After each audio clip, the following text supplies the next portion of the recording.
And of course, to begin, let's bring in our correspondent, Kate Fisher, because I'm certain, I mean, when you saw a US president with those printouts, one would have even thought at that moment that South Africa would have come in handy with some of these statistics. But let's wrap this for you and bring in Kate Fisher. Kate, of course, you were watching that particular exchange, and there will be mixed reaction because when you look at, for example, the beginning, it seemed that things were going quite well. And then as the meeting kind of, the interaction kind of continued, it does seem like you have a Donald Trump who says he's not made up his mind, but at the same time, it sounds like he's made up his mind. That's right. This meeting began really, I thought, very well for South African President Cyril Ramaphosa. He went straight in on the charm offensive, saying to Donald Trump how much he liked the decor changes he'd made to the Oval Office, giving him a book showcasing South Africa's golf courses, thanking him for all the help the US government gave during the COVID epidemic, sending respirators to South Africa. And it seemed like things were going really quite well. Also, Mr. Ramaphosa very kind of calm and confident. But then out of nowhere, Donald Trump began to play this video, which seemed to be news clips or a documentary. We don't know where it's from, who made it, what the source was. Which showed some of the minority party and not, as Cyril Ramaphosa then tried to explain to Donald Trump, the representation of the South African government or indeed the majority of the South African population. But really, Donald Trump didn't give the South African president much chance to respond to this. We know from people inside the room that most of the South African delegation looked very surprised by this video being played. It seems to have come as something of an ambush. But President Ramaphosa did not, as some were concerned he would do, respond as President Zelensky did back in February when he got angry in the White House about things he believed were being said that weren't true about his country. Mr. Ramaphosa sat calm, did not respond angrily, tried to talk about what the reality on the ground in South Africa actually is, to try to explain to President Trump.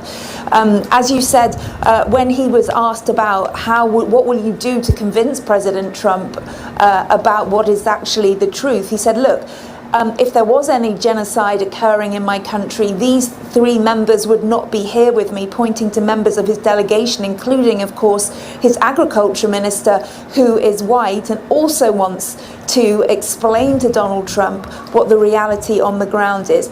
He was very calm. He tried to explain using facts and figures when he was allowed to speak about how, in fact, the majority of the victims of crime in South Africa are black. He didn't deny there was not a criminality problem.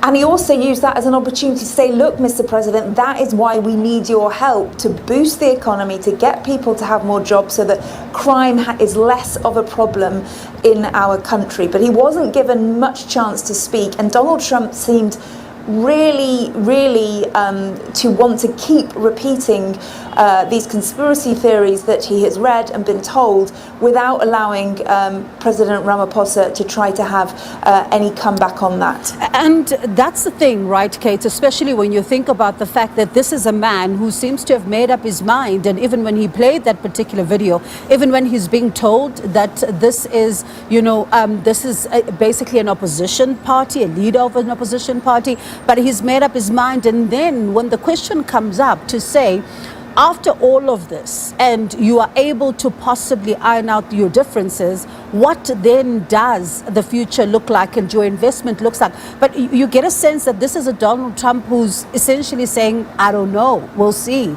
And then you listen to Elon Musk's name coming up, as well as how Starlink is, of course, now, as we heard from Johan Rupert there, needed in South Africa.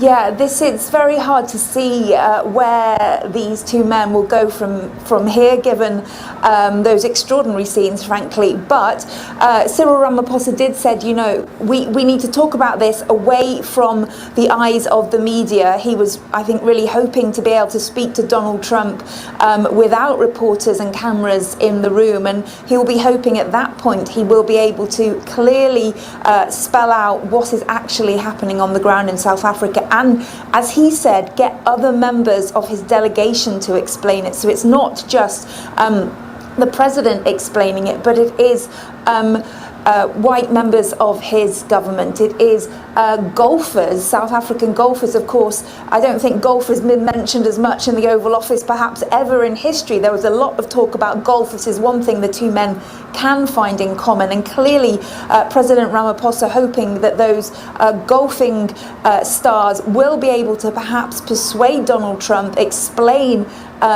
where he is having trouble getting the message across. He's hoping that they can deliver that. And in terms of Elon Musk, he was there in the Oval Office listening to all of this. And of course, he is one of the people we think is likely to have told Donald Trump some of these conspiracy theories.